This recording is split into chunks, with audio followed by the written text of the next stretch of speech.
All right. Welcome, everyone, to the Rink Rat Report Podcast. I guess this is the last episode before the last episode of this regular season because next week, April 17th, is the last game of the regular season. Playoff starts April 20th, so we are 10 days out. It is looking more and more like the Leafs are going to be playing Florida. As always, joined by my co-host, Jason. How's it going? It's the semi-final episode. Is that what it is? Is it the cliffhanger episode? Yeah, The one of where the it's regular like, season. Yeah. of the regular season. Yeah. Hopefully we don't. Hopefully there's enough games between the next time we record, and then we're definitely gonna have to do a playoff. We're also gonna record after every episode, most likely. But yeah, anyways, regardless of that, whatever. Semi-final. We're gonna leave this one off with a cliffhanger, just like every good series does for their second last episode of the season. So. I don't know what it is yet, so I'm gonna have to come up with that on the spot. But anyways, excited to get into things. All right, so we're gonna get into a bit of the lines as they change and as they finally come into form as we get closer and closer to the playoffs. We're gonna take a look at the current playoff situation. I think like the Leafs are kind of locked into third in the Atlantic. They're 6 points up on Tampa Bay. There's only 4 games left in the season. They are 3 points back of Florida with a game in hand on them, though. So you cut that down to 1 point. And they also play Florida too. Yeah, they play Florida too, and right? Tampa. It's not the easiest end to the season. I mean, the last 4 games are the Devils again, who the Leafs just saw, the Red Wings, the Panthers, and then the Lightning. So, like, the Red Wings are going to be hungry. The Devils are dead. They're totally dead. That they are an ugly team to be watching right now. But the Panthers and Lightning are, those are 2 playoff teams. Those are 2 very good teams. I will say that. So before we get into all of that, I want to give a shout out to our friends over at Manscaped. This episode is brought to you by the spring cleaning champions Manscaped. This season, make sure to groom your carpets and the drapes with the leaders in below-the-waist grooming. Clear out the winter bush with the Manscaped Lawnmower 5.0 and watch your season and watch your confidence bloom like the springtime flowers. Oh, my God, we've done this. I've done this ad read 5 times, and I can't believe I'm skipping lines now of all times. I'm getting lazy here. Anyways, 10 million men worldwide who trust Manscaped. Go to manscaped.com, promo code RINKRAT. If you are planning on training or running or doing a triathlon, Manscaped promo code RINKRAT to clear all that out because apparently you need that. Someone told me. Someone was running a triathlon, an Ironman in Texas, and they were, they were trimmed all the way through, they said. And I said, go fuck yourself because they didn't use Manscaped, so they look like shit. I'm sure it did, but also you got to remember the aerodynamics are key there, so you got to be nice and smooth all over to make sure that there's every little bit of hair. And also that's weight too, weight on your body. Trying to lose weight. Quick way to lose weight, super fast. You might not see reflected on the scale, but if you shave and you have a lot of hair, it's a good quick way to lose weight. Yeah, if you're like that type of Italian that's just hairier than is that northern or southern or mainly hairier? I don't know. Anyways, there's always like 1 in 2 Italians that are just insanely hairy. But anyways, Manscaped promo code RINKRAT. So we played a few hockey games. The Leafs clinched the Duba Bowl. Big round of applause there. The first ever Duba Bowl claimed by the Toronto Maple Leafs in overtime. Jake McCabe, I would say, is the crown jewel of Kyle Dubas trades in Toronto. Ended it for him. Ended it. And put a small little, I don't want to say damper in their playoff hopes because they're still right there. They got a point, but it didn't help that they lost a point. Right. So, also all-time Galaxy brain. I thought this was just Sheldon Keefe that would do this, but Lars Eller, Drew O'Connor, and then Erik Karlsson 3-on-3 overtime. I mean, I know Sidney Crosby had skate issues, But like, does Malkin not play for the team still? Why are you going those two? Yeah, you put defensive guys. Yeah, they got to win the draw. Defensive guys. They got stuck out there. We've seen this before with David Kemp. It was funny and it worked like a couple times, and then it just stopped working because, well, it's idiotic. Number one. Number two, there are defensive guys out there. Yeah. How did Jake McCabe end up with a breakaway off a cycle in zone? Lars Eller blown assignment. That's interesting. Funny how that worked. Put your best players out there and shut up. Unless you're trying to like send them a message for staying out there too long the time before. Very, very weird time to send them very weird time to send a message if that was the case. Because it's like, hey, like playoff hopes on the line. Let's Drew O'Connor and Lars Eller. Yeah. I had like a little galaxy brain tweet here, and I was kind of called out for it. So I'm curious to hear your thoughts on it. The Pittsburgh Penguins game. I wanted the Leafs to lose that game. And I know that sounds crazy right now, but hear me out. If the Penguins won that game, first of all, we're basically locked in where we are. I would prefer to get away than home ice, just because not totally, but go on. I mean, if we were to lose out and Tampa were to win out, I think they would pass us, correct? But even if they pass us, I'd probably like. It's the same either way for me. It's the same, like having to play Florida, Boston, or New York. It's the same picture for me. If we can end up somehow playing New York, I'd rather play New York, but Florida, Boston, it's the same picture meme. Anyways, I wanted to lose that game because one, I didn't care where, like, didn't really mean much for us in the standings. And I'd rather us have away than home ice. And then also last change, not playoffs. Sheldon Keefe doesn't know how to use the last change. Enough of that. Our home versus away record is horrendous, and I need to pull that up later. But in the playoffs, excuse me. But yeah.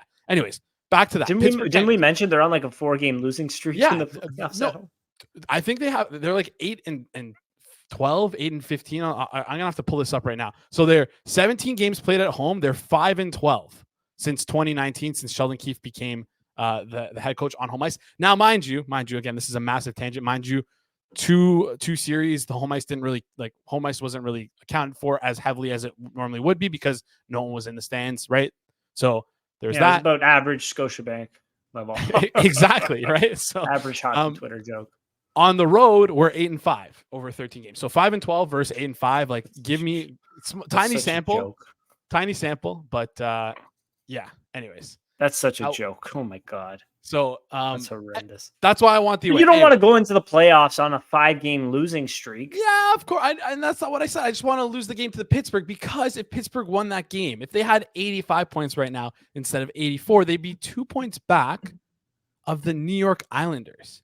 And do you know who the New York Islanders are most likely playing right now as it stands? Carolina Hurricanes. They're playing the Carolina Hurricanes. Would it not be the most schadenfreude, like, great feeling to watch the Pittsburgh Penguins make the playoffs after they traded Jake Gensel for pennies on the dollar, play the Carolina Hurricanes, who fleeced them for Jake Gensel for pennies on the dollar, only to get swept by Jake Gensel and the Hurricanes for pennies on the dollar? That's just something that's just, for me, would be a joy to watch. But maybe I'm crazy.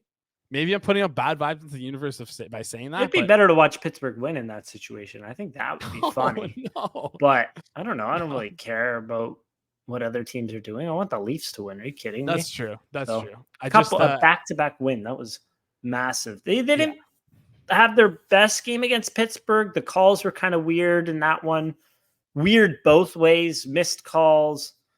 Too easily called. Like the refs were just a mess in that all one. over the place. They're blowing the whistle dead. Sidney Crosby hitting Matthews. The thing is with that one, everyone's like, the two best players in the world are on the ice together, face down. That whistle was so quick. They collided and then it was beep whistle. How do you know they're injured? And the puck's going the other way for the Leafs. Everyone, they were down. Matthews was injured. You don't know that. They didn't give them any time to get up. But yeah, that tweet, along with calling Sidney Crosby Sidney Crosby, which is just like a 3 out of 10 creativity there. That sent not only, like, it wasn't mainly Penguins fans, Habs fans were going after me on that one. Like, what? I don't know. People are weird. those were my takeaways from the game. Just everyone shut up. I'm just making a joke. Everyone's kind of crazy. Everyone just shut the hell up. That was my takeaway from that one. But yeah, Samsonov, decent game, just prime swimming around out there, but played pretty well. I think he was a massive reason why it was tied going into overtime like it was. Yeah, right? No, same takeaways from the game here. Like, it was more so just I was shocked that we were able to survive with only two goals against after 6-7 power plays throughout the game, and only 2 Pittsburgh's 4s. It was power 5. play is awful. That's true. That's true. 5, I think. But Pittsburgh's power play is awful.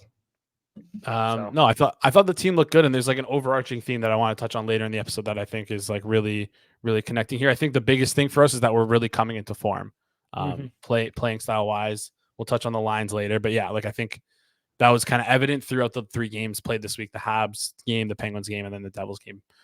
Good showing on the first half of the back-to-back though for the Penguins game. Yeah, the Habs game, they didn't start very well. It was kind of wasn't great, but then once the ball got rolling and once Ryan Reeves, I'll get into that in a second, and then they scored after that too. The ball got rolling in the second period and it could not be stopped. They beat the hell out of the Habs in that second period, and that's all they really needed in that one.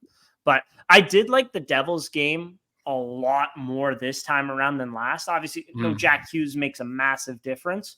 Like a lot of scoring chances in this one, a lot of side to side. I think Jake Allen might lead the league in accidental saves where he doesn't know where the puck is and it just hits him. And he's just kind of looking around because that happened a couple times there. But I really like the offensive generation from this one because they all in the Devils game specifically, because they also limited the number of mistakes they made the other way. I mean, Joseph Woll didn't have much in front of him really. And Jake Allen had a really, really tough game. I thought, like, I looked at all 4 lines and you look at line 1 with Matthews. Okay. Domi had 2 assists, 2 great setups. Matthews had a couple other chances in there as well. Bertuzzi had a goal, the empty net goal as well. You look at line 2 where Nylander was really, really buzzing out there. Tavares had a really, really good chance where Jake Allen was just down, out, the logo facing the ice, and he was able to glove it somehow. Mitch Marner had a great setup in there too. And then you look at the third line, Pontus Holmberg had a breakaway in there. A couple good rush chances from the Leafs, which is something that I thought was missing from the last game against the Devils. There was no pad jamming in this one. And then Matthew Nyes on the fourth line, I thought he made some errors in this one, but they were kind of minimal and they were minuscule when you look at how many chances he was able to generate off of turnovers and whatever. Like, I know the Devils they're going 1, 2, 3 Cancun right now. They're dead. They're out. Their best players getting shoulder surgery. But I really think the Leafs hammered them in this one and didn't get away from themselves and didn't get ahead of themselves when they were down 2-1, right? Yeah. No, yeah, that's a good point there. And one thing I wanted to touch on too was the Matthew Nyes. Like, again, I'm just more thinking of like he was really good in this game, but also like just over the past couple of days and past couple of weeks, he's really come into his own. Again, being off that top line. Pittsburgh too.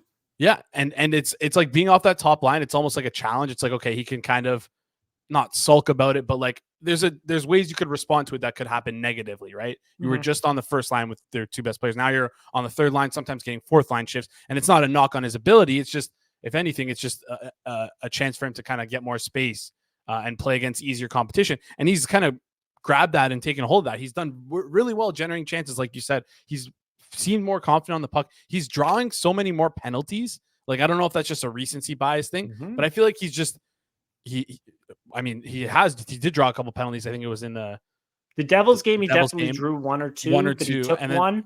Yeah. Montreal, he also scored. Let's not forget about that one too. He's right in front of the net. Yeah, he's already at 30. I think he's at 35 points on the year. Like, he's doing well. He's doing more in front of the. Yeah, he's doing more in front of the net too, which I really like. Yeah. Like, yeah, he's still learning. He's still young. He's still growing. But like, we thought that he was gonna, like, I think the expectations were really high at the beginning of the year because he had played with Matthews Marner the year before and because he has good physical abilities, but he's still growing and rounding out his game and he's looking good. But I really like what you meant in terms of what you said earlier in terms of players are really coming into their own. Look at first quarter of the year or even first half. Some guys were getting first half of the year. Look at Bertuzzi, what the public opinion was on him. Look at the public opinion of Domi. What was him? What was Simone Benoit being relied upon for? Was Pontus Holmberg was barely even with the team the first half of the year. Matthew Knies at one point had 1 goal in his last 15 games or something like that. Like, that was insane. I'm trying to think of someone else. There's a lot. Bobby McMahon. Bobby McMahon was supposed to be a healthy scratch if it wasn't for the flu bug going through the Leafs. And then now he's been getting on the board more consistently as well and generating chances game after game, which I'll get into why I think that is, why a big part of that is in a second. But just listen to all the guys I just listed off who are having way better or are finding like the puck's dropping for them. The chances are dropping for them now, whereas the first half of the year they weren't. And, you know, spirits are good in Leafland as a result. Yeah. And I think you forgot to mention one of the biggest ones, Ryan Reeves. Ryan Reeves. Like massive. The worst player in the NHL, worst forward in the NHL, going to crater worst this contract in history. Worst contract in I mean, 3 years, 1.3 mil. Careful, you can't like. If only you could bury that. No, like. Did you catch the interview at why he said as to why? Treated the when he was out with an injury. Yeah, he treated that as a mini training camp. He said he was doing 2 a days. He was doing 3 a days. He was trying to get back into the line because he knew he was toast if he didn't, and he looks a lot better.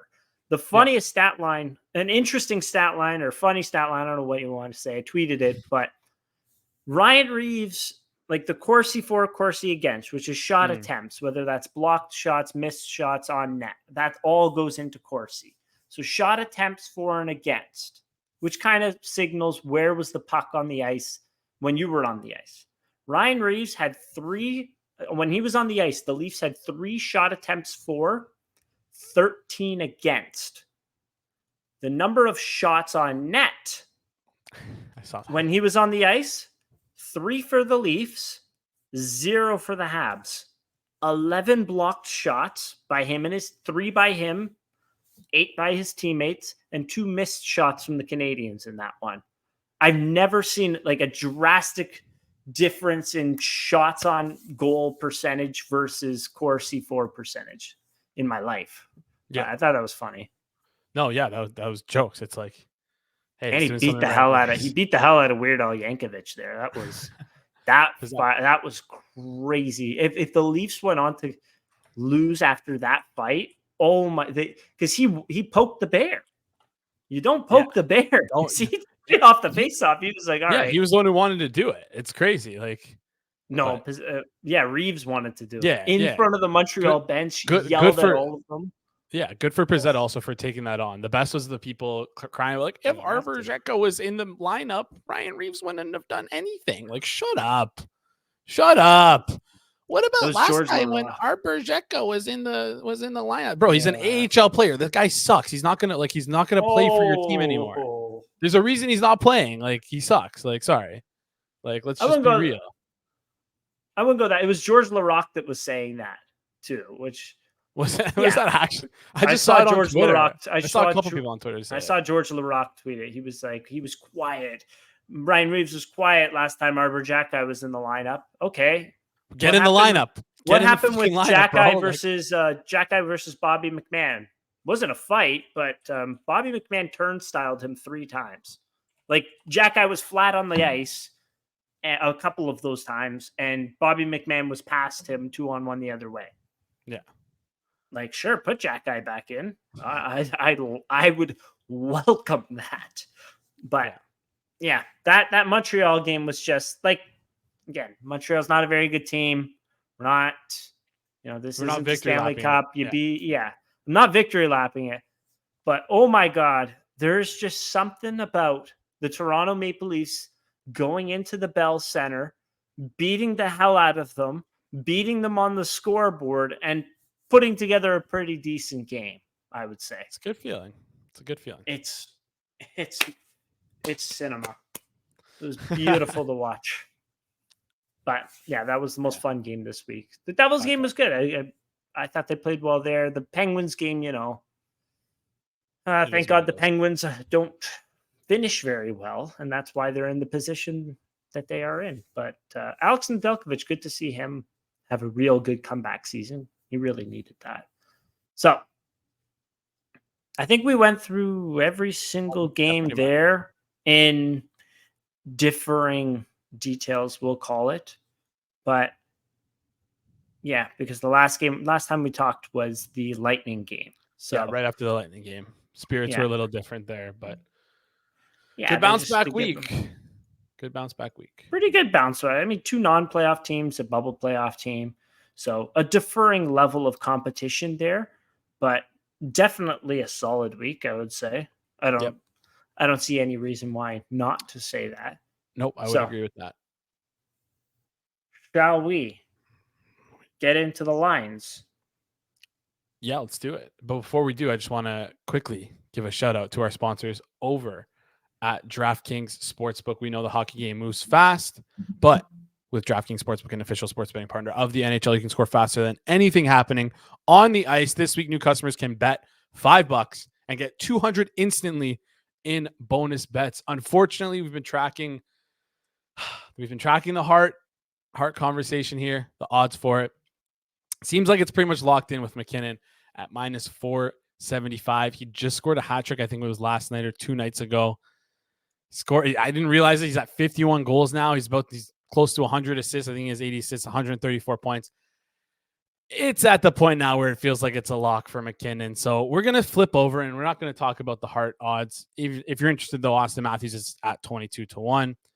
We're going to flip over, and we're going to discuss the Toronto Maple Leafs to win the Stanley Cup. 14-1 right now. And again, I think I said this a couple weeks ago when the Hart Awards were taken off the board. I think this is the highest it's been in a long, long, long time. At any point, really, in the season, 14-1 for the Leafs to win the Stanley Cup. Hasn't really budged all year. It's been around that 14-1 range. Again, they're going to be underdogs going up against Florida. So if they play Florida, they're going to be underdogs with whoever they play, realistically. But yeah, 14-1. If you like it, it's on DraftKings Sportsbook. Download the DraftKings Sportsbook app with code THPN. New customers bet just $5 on the NHL and get $200 instantly in bonus bets only on DraftKings Sportsbook with code THPN. The crown is yours. Gambling problem? Call 1-800-GAMBLER or visit www.1800gambler.net. In New York, call 877-8-HOPE-NEW YORK or text HOPE-NEW YORK 467-369. In Connecticut, help is available for problem gambling. Call 888-789-7777 or visit ccpg.org. Please play responsibly on behalf of Blue Hill Casino and Resort in Kansas. 21 plus, age varies by jurisdiction. Void in Ontario. Bonus bets expire 168 hours after issuance. See dkng.com/hockey for eligibility and deposit restrictions, terms, and responsible gaming resources. NHL and NHL Shield are registered trademarks of the National Hockey League. Form, lines. Let's get into it. Before I say anything, happy birthday, Stuart Mills. I missed it. It was on Friday, and I know he listens. Happy birthday, Stu. Big fan of the show. Appreciate you. Yes. Big 2-7, I guess. Wow. Yeah, 2-7. Sorry to give that personal information out. Anyways, let's get into the lines. Yeah, I was just opening DraftKings right now. Oh my God, I'm losing so many. Like, John Tavares is smoking me again with these goals, these goal droughts. He's like 2 games in a row, nothing. Do I double down next game? Nylander, nothing either because it got taken away. That was tough. That's a tough pill to swallow. That is a very tough one. He passed on a very good opportunity as well, which pissed me off too. Just as a general conversation, not financial advice, not betting advice. You'd think don't bet on the Ottawa Senators because they suck. They're a fraud organization. And their pissy fan base got really mad when someone else put the puck in the net when it was empty. Was that what you were gonna say? No, that was really funny. But No, I was gonna say John Tavares just with the line, and this kind of gets into the lines inadvertently, kind of. But him being with Marner and McMahon now, I know he was with McMahon before, but like usually Keefe likes to match Marner with the other team's best offensive line. Are we gonna see maybe the odds haven't caught up yet on John Tavares to score a goal? Maybe it's too short right now because in Sheldon Keefe's mind, the goal of this line is to be shut down more so than offensive scoring potential. So one thing on that, did you notice what they did last game? No, I don't know. 4 minutes. 4 minutes. He put together Nylander, Tavares, I did notice Marner, that. Yeah. several times. So I thought that was interesting. However, the zone starts mainly, like the defensive zone starts, went to David Kampf's line again, which I think we're going to continue to see that pattern. I didn't exactly look at the competition and who was matched up against who, but I did catch that 4 minutes they shuffled them around a little bit, and it resulted in a few scoring chances. So I thought that was quite interesting. So the biggest thing for me with regards to that was in the Pittsburgh Penguins game. I noticed this. Excuse me. I'm just trying to find this. Where is it? Where is it? William Nylander. Nylander played 16 minutes and 30 seconds in that all situations? In the Pittsburgh Penguins game. All situations. That's too low. And that's also including that he plays on the penalty kill, which we had a lot of, right? So it's not like something where it was like the special teams took it away from him. And I think that was a conscious giving effort. it more so back to Marner too. That's true. A little bit. That's true. But I think they made a conscious effort in the Devils game to get him more ice time, 1933. 3 more minutes total. So I good on you to notice that. And I think that's that was definitely like a conscious effort, I think, from the coaching staff to say, hey, maybe we messed up here. Didn't give Nylander his minutes. Let's give him a couple more minutes. I think it's something they really need to do. I mean, absolutely. They're only putting him 16 minutes, in the playoffs. I think that's a complete travesty right there. And against the Devils, I thought he was all over it. Unfortunately, his goal got taken back, but I thought he had more than a few good setups, a couple good shots here and there. I thought he had a pretty good game in that one. Mitch Marner was he's been noticeable since he's come back. The number one thing that I've noticed, the player was out for an extended period of time, right? So you have that idea of what the team looks like without them. The one thing that I was like, wow, offensive aside from Mitch Marner, was the number of takeaways in the defensive zone that he had. I thought that was exceptional. And then on top of that, there was a play. It was actually, brace yourself, it was Nylander off the rush to Simon Benoit for a grade A chance. That was nuts, yeah. And that was off of a Marner. Yeah, that was off of a Marner blocked shot too. So just that element that he brings in the defensive zone is fantastic. And it's emphasized it because he's been out. And now you're watching the Leafs with him back in. So I was really, really happy to see that. Trying to find... Still can't find it. Anyways, my phone's not working very well. No, the website I'm looking at doesn't load very well. But so we were getting into lines though. And I think we should just quickly recap, just in case you've been out of the loop for a bit or you've been watching the games, haven't really been too attentive on who's playing with who. It's funny because 2 weeks ago we were like, when Marner comes back, how are they going to deploy this? What are they going to do? And it feels like since then it's been like that first line of Matthews, Domi, and Bertuzzi has just been absolutely lights out, which was the just fantastic. Second line, like we talked about, was Marner, Tavares, McMahon. Third line, Robertson, Holmberg, Nylander, which is a very interesting line that we'll probably talk a little bit more about in a bit. And then the fourth line, Nyes, Kampf, Gregor / Reeves. So I quite literally, I think it was this is just speculation, but I was thinking that Keefe was probably ready to put Matthews, Marner back together. I just think that Bertuzzi, Domi, Matthews line was producing too much offensively to make it stop, kind of thing. Yeah. And again, it's just chances are Bertuzzi was going to play there regardless, but Max Domi has done enough on his own to replicate that connection that Marner and Matthews have, right? Like Domi has a sense for where Matthews is on the ice, is able to set him up pretty well. And also just a little bit too good of a sense of where Matthews is on the ice. Honestly, sometimes to a fault. And I mean, I will say this though, that 66th goal that Matthews scored against the Devils last night, like Domi had a pretty good look in front, and then he just turns and whips it the other way. And then, but he also can throw some people off. The Bertuzzi goal, where was everyone covering? Everyone was looking at Matthews. Everyone was looking at Matthews. And then he faked the shot and right over to Bertuzzi. Beautiful.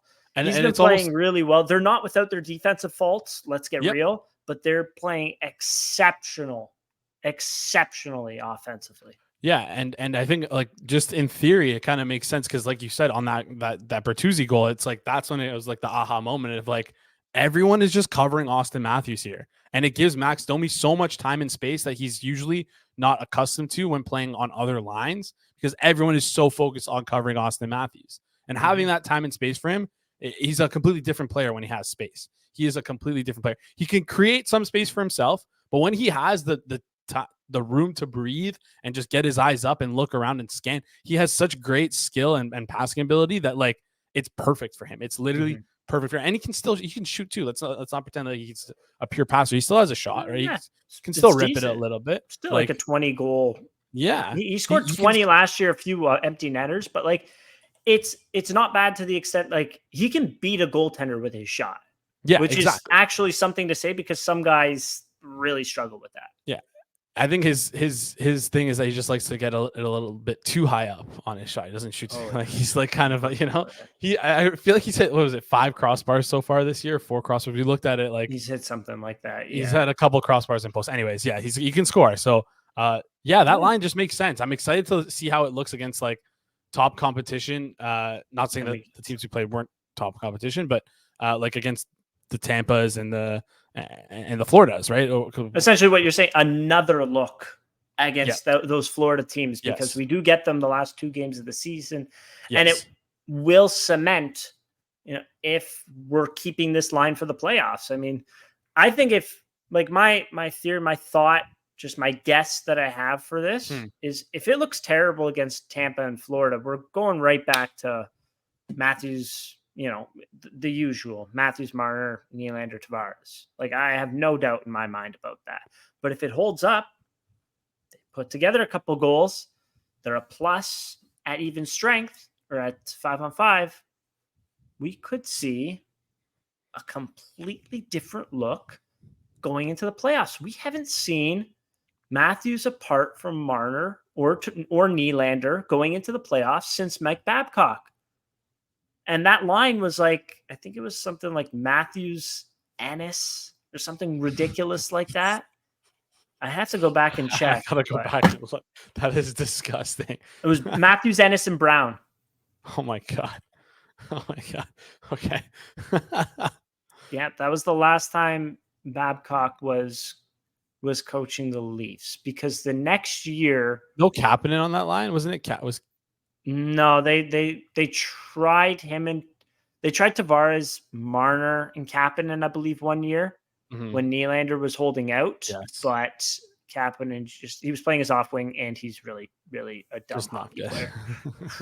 He's fast. He's just a dumb hockey player, unfortunately.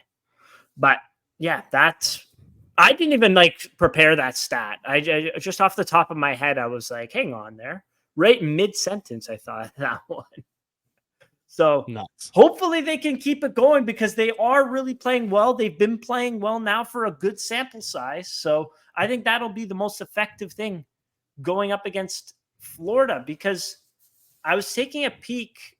I don't know if I'm getting too far ahead of myself right now. I was taking a peek at Florida's roster, right? And I'll try to pull it up right now. But in terms of their depth, it's a lot of I looked at it, I'm like, oh, that's pretty good depth. Not so much scoring depth. There's a reason they're 25th in goals for at 5-on-5. There's a reason, because it's a lot of names you recognize. It's not a lot of very productive names, though, when you look at it. Like, their second line center, Sam Bennett, has 20 points at 5-on-5 this year in 66 games. Or 23, maybe, something like that. They right? do have Carter Verhaeghe, who's like not listed with, I don't know if it depends where you're looking. He's not like listed. He's injured right now. That's correct. He's injured right now, but he's going to be back for the playoffs, right? Mm-hmm. But no, I agree with you in the sense that like if you look at their bottom six of Cousins, Stenlund, Lomberg, Rodriguez, Lindell, Lestrade, they're not like goal scorers per se. They're more so kind of just cardio. Yeah, like just not. Ooh, cardio. No, I won't. I'm not gonna go as far as to say bulletin board. I'm not gonna go. Don't as far say that. I will say Tarasenko is fitting pretty well in there. Okpozo's not on the lineup. I noticed. I don't know what's going on with him. I didn't do too much research into this, but like you look at it, Evan Rodriguez is at 1.48 points per 60. That's not exceptional. It's kind of where he's not a good finisher, plain and simple. He's fast. He hits a lot in the playoffs only, but like on top of that, Anton Lundell, 1.37, Eetu Luostarinen, 1.2 points per 60, Nick Cousins, 0.93, like that. Kevin Stenlund's on their fourth line, 0.8. Like, it's not that great, I would say, really. And on top of that, like, I don't know, they're not getting a whole ton of production from their defense, I would say. But again, that's 5-on-5. Like, to compare it to the Toronto Maple Leafs in terms of their gotta be careful 5-on-5 production, like, I know. Like, I mentioned Bennett was at 1.6. Like, Calle Yarncrocs not having a great season. He's at 1.56 points per 60. And he's 11th on the Leafs right now. Mm-hmm. Right? Like, Pontus Holmberg's at 1.74. Right? Like, you know, that's the comparison right there. And that's what brings up my point with Matthew Knies on the fourth line. Having that, like, I don't think he'll necessarily stay there, but just what I saw against New Jersey, it really, really intrigued me. And you don't want to be playing a player less just because it makes a good matchup. Mm-hmm. You want your good players to be playing the most that they can, obviously. But if you can have a guy, if Matthew Knies is pushed down to the fourth line, it's not horrible per se, because, like, as I just mentioned, Florida's fourth line is having Florida's depth is having a really tough time scoring this season. If Matthew Knies can match up against some of those guys with, like, I know he's not the speediest, but he's got some speed to his game. I think that could cause some matchup issues for Florida. Could it not? For sure. I agree with that. Like, if you even just look at their fourth line, I assume it's going to be Cousins, Stenlund, and Lomberg, like, their fourth line is more so big than anything else. Like, they use that fourth line for size, because it's either Cousins or Gadjevich. They're not big. Those guys hit a lot. Stenlund's massive. Yeah. And Cousins isn't very big. Not Cousins, but more so Jagovich and Gadjevich is a unit. That's correct. 6'2", and then Lomberg, not big, but he's thick, right? Like, he's not tall, but he's very thick. He's like heavy, you know. He's a nutcase out there. I will say that. So in an endearing way. Yeah. But yeah, no, I feel like that's like a great matchup for Matthew Knies to kind of like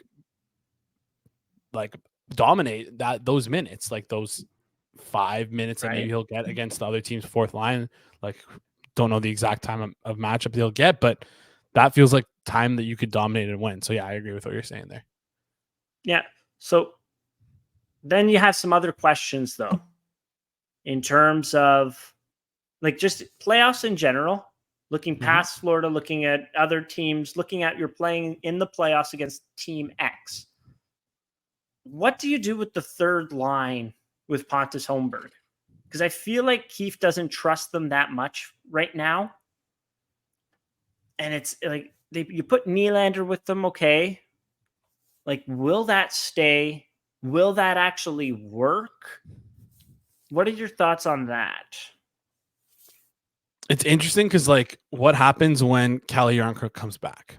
Is it just that too. Nicholas Robertson gets instantly yanked? Is that what it is? Do they feel Yeah, you got to yank him. You put him back in, he'll score. So that's the strategy to get a goal every other game is to, or if you're smart, you scratch him the game before the playoffs. So you get, if it goes to 7, you get 4 goals in a series from him. But analytics. But Calle Yarncrook, when he comes back, like don't know where he'll go, but you got to think that he's definitely going on that third line. Number 1, number 2.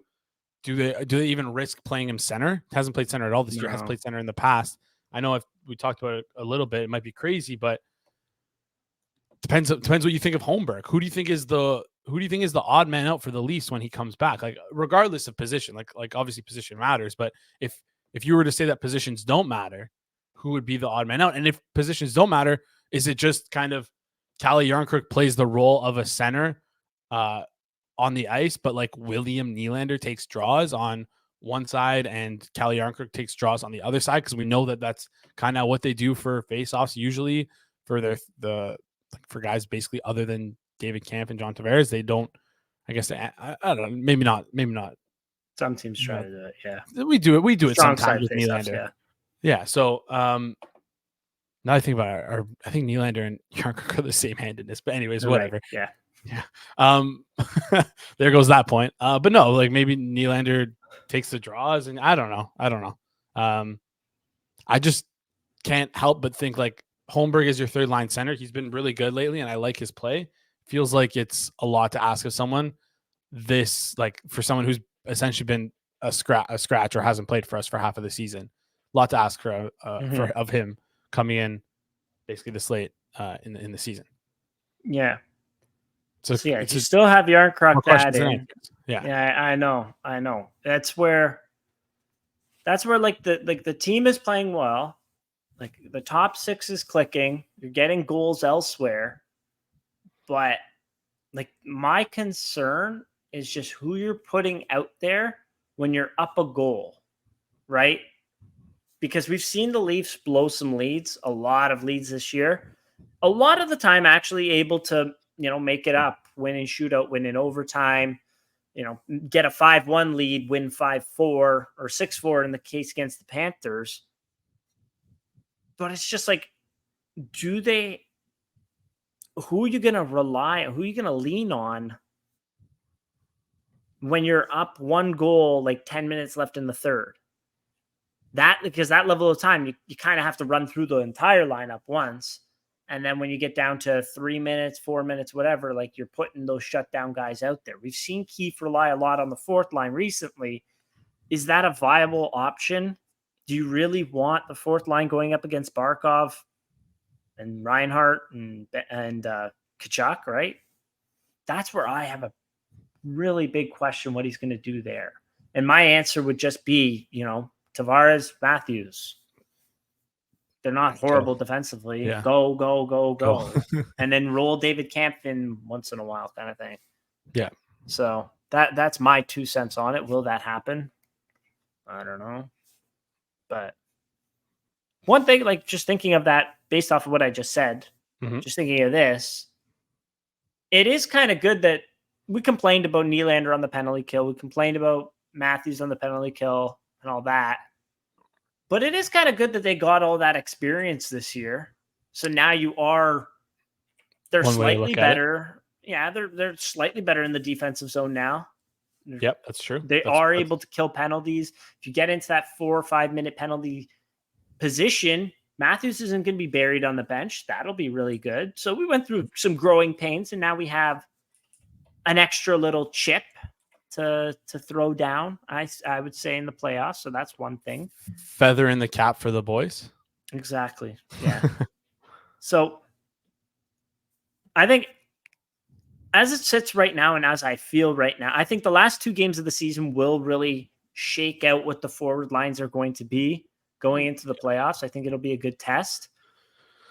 But in terms of utilization, I still have some questions about how that's going to work.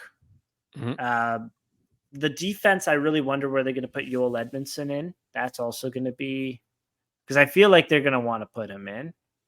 Unfortunately. If he's healthy, yeah. Yeah, I still think it's going to be Benoit, but fucking whatever. It is I what hope it not, is. because that feels like a big mistake. But yeah, Who are you taking out? I have no idea, but I just I know.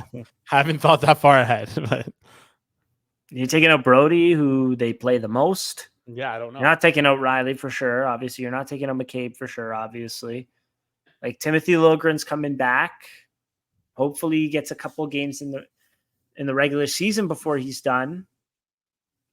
So he's going to come back, I think, for sure. He's right-handed. They don't have any of those.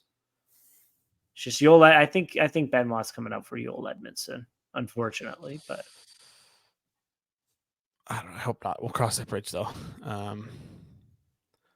Then that means like you're not even giving Liljegren a thought, right? no, Liljegren's going in. Oh, Liljegren's locked in for It's you. Okay. Benoit. Okay, I see. It's probably going to be Riley Labushkin. Yep. Oh shit. Giordano.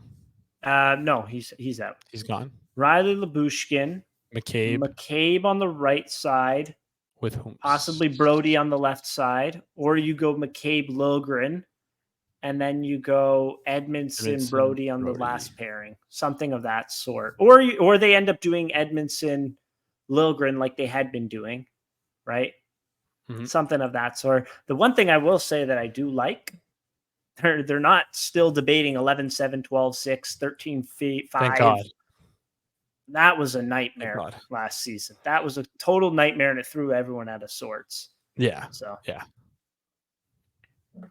So I think in summation, the last couple games of the season we're really going to start to see, if the Leafs go up, who's getting put in these situations. So I think this is going to be a good practice for playoffs. Unless, do you think they rest anyone actually? Should have thought of that. That's what I was going to bring up as well, because listen, I have a long going beef with the schedule makers of the NHL. For some reason, they gave us a back-to-back to end the season, which sounds like the stupidest thing on earth. Like, we play 4 games in 6 days to end the season. Like, how do you, like, that should just not be a thing for any team. Yeah. Like, let alone a team that was minus 600 to make the playoffs. Like, I get you have, like, I get the team has the 18th and the 19th to rest, but then they play on the 20th. Like, 4 games in 6 days is like, that's like known as a bad schedule spot. Why the fuck are the Leafs playing 4 games in 6 fucking days? It's stupid. And because we play, like, thank God we don't play Florida before, thank God we play Florida before Tampa, because I think we'd be a lot less inclined to rest guys if we played Florida last, because they'd probably be a lot hinging on that, even though I don't think it matters. But besides the point, like, I think against Tampa, it's one of those things where everyone's rested. Same thing last year with Boston. Like, no matter what, I feel like everyone's going to get rested, because 4 games in 6 days is just very, very bad. Like, bad for bad scheduling wise. I wonder though if that last game comes down to home playoff, like you win, you get home playoff, or you win and you get the chance to get home playoff. What Keefe is going to do. I feel like rest is coming up, but I don't know against who. So do I don't know if I remember this correctly, but I feel like there was an opportunity for that against Boston last year, 2 years ago, and we rested everyone regardless. Am I mistaken on that? No, I think was there a chance to like pass?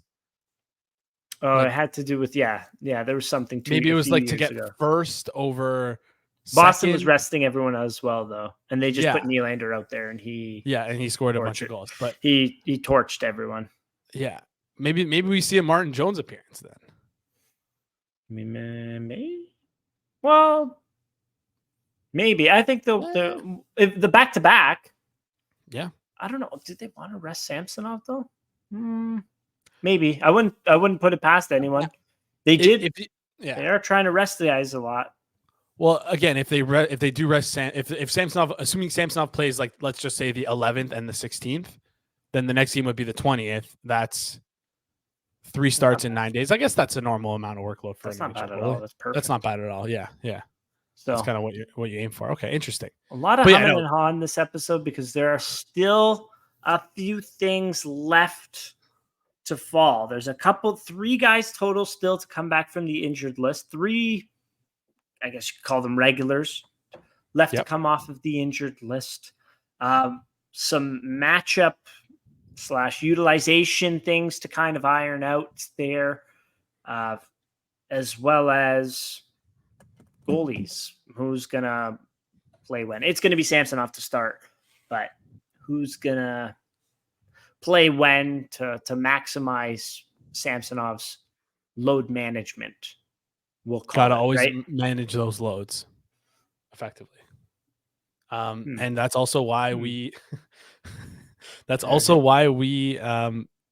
mentioned off the top that this would end in a cliffhanger, because cliffhanger. Yeah. I think we'll definitely next week we have to. We've been questioning. It's the finale of the season next week. Exactly. But that'll be so. I guess the things to watch for are Matthews, Bertuzzi, Domi to continue what they've been doing. Yep. How much time does Nylander get with Tavares, Bobby McMahon? Or do they actually even stick with that separation of all three guys on three different lines there? As well as when the Leafs are up, who is getting the lion's share of playing time, right? Yeah. Some questions left to see, right? Also, one more thing I want to throw out there is, who do the Leafs, when the other team changes and puts their best players on the ice, who do the Leafs instantly throw out next?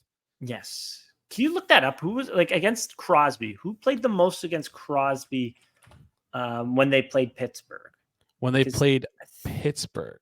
Yeah, because I think that will really, really help to kind of answer it. I mean, they were at, anyways. Michael Bunting played. Really weird seeing Michael Bunting only wear number 8 in that one, but he had a pretty effective game, I would say, against the Leafs. Him and Max Domi were mixing it up. I thought that was quite funny. But they're kind of like the Spider-Man meme, if you think about it. They are both, rats. I mean, Bunting has better. Well, actually, no. They have their facial expressions are very different, but both kind of the same. Where Bunting just is always what, and Max Domi's always got this the tongue evil out. little grin on his face with his missing teeth and shit. Just 2 peas in a pod there. Love it.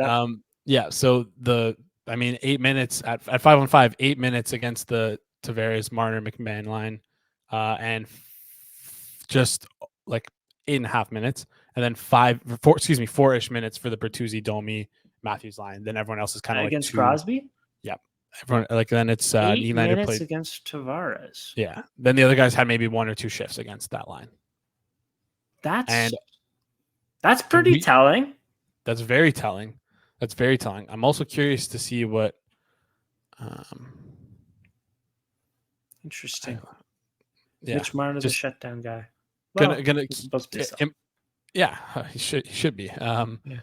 It's something to keep an eye on though moving forward, because will they do it again? So now they're going New Jersey again, which makes I guess it would be Timo Meier. Is Timo Meier, Jesper Bratt kind of there? I guess, yeah. Maybe I'll check right now and see who they matched up against last time, because no Hughes, you said, was that's a big. That's their That's their guy. That's the guy. That is the New Jersey Devils right there. But in terms of the remaining schedule, pretty tough remaining schedule. The one thing a lot of people were kind of, it was not huge, but some people were questioning second half of the season. The Leafs have one of the toughest schedules. How are they going to play? How are they going to look? Well, you people clearly don't watch Toronto Maple Leaf hockey, because they only play well when they're not supposed to be playing well. If the Leafs somehow were missing the playoffs by a wide margin this season, I guarantee they'd rip off a NHL record amount of wins when they're trying to fail for Macklin Celebrini, because that's just how they work. Listen, we forget that we were able to do it for Austin Matthews. So took a lot. That's one thing we've done right in the last 10 years. Yeah, first line Peter Holland. Stud. That was crazy. Who played the most against Meier? So it's interesting because I want to like contextualize with like the time on ice for the Devils first, because the Palat, Nosek, Mercer line played the most at 5-on-5. Then it was Holtz, Holla, Meyer, and then their like quote unquote third most played line was Bratt, Heischer, Bowers. So it's like they almost have like a 3-line split, right? With like so. What the hell are they playing for, right? So Yeah, I know. it's Yeah, like so it's kind of interesting. It seems like the Palat line got a lot of the Marner, Tavares, McMahon attention.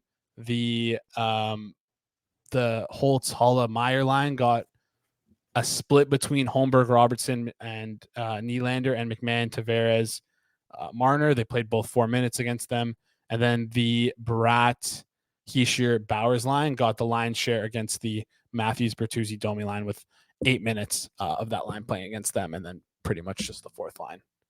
So it seemed like that was an effort of saying, hey, we're targeting that line, I guess. I don't know. Okay. Yeah. It was interesting. This is something that and for those who are listening and you want to check this out, you can head over to Natural Stat Trick. If you go to the games page, day of game, their homepage, naturalstattrick.com, you'll be able to see the Leafs game. You can check it while it's happening. You click into full report, scroll all the way down the bottom. Don't do this on your phone. It will break. You have to do it on a computer, and just look for opposition. So the other team's opposition, let's see, when the Leafs play the Devils again, look at, again, Heischer's opposition, and it'll tell you all the Leafs players and the time on ice they played against them. So it's pretty cool. Yeah. Pretty cool tool to use. It is. All right. So I think we have everything pretty set out. You have anything else to close it off? Yeah, everything is set out, but we were just leaving a little bit there to close everything for the season finale. Exactly. One last thing to close it out. I wanted to talk about this more than the Leafs almost. The playoff race is going crazy in the East right now. It seems like teams don't want to win to get in. As it sits right now, April 10th at 9:36. 9:36. The Washington Capitals have the last wild card spot. They have 85 points. They have 4 games remaining. The Pittsburgh Penguins have 84 points. They have 4 games remaining. The Red Wings have 84 points. They have 4 games remaining. The Flyers have pissed away their playoff hopes. They have 83 points with 3 games remaining. And the Islanders are still in this dogfight. They're in third in the Metropolitan. They have 87 points with 4 games remaining. So that means that the Penguins, the Capitals, and the Islanders, like, all within 3 points of each other, 4 games remaining for that third wildcard spot and that last wildcard spot. And then the Red Wings are only playing for that last wildcard spot. Tampa Bay seems to have separated themselves. They're 10 points up on the Capitals. These last 4 games, it's coming right down to the wire. I can't remember the last time that it's been like this, really. I think, when's the last time it's come so far down to the wire like this? I want to say like the year before the Blues won the Cup. That came right down to the last game of the season. What were some other ones? 06, 07 for the Leafs. The Kings, when they won the Cup, weren't they like in a battle? Or am I just misremembering that? I actually don't remember. I do not remember. You could be right. A lot of people are saying this is a monumental collapse for the Flyers. They're 1-6-3 in their last 10. They've lost 8 in a row. Like, what other team has done something like this? Well, I'm glad that you asked, because this has been etched in my brain for the last 10 years. This is actually the 10-year anniversary since this has happened. And I'm trying to pull up the exact dates and what happened and everything right now. So I'm filibustering a little bit.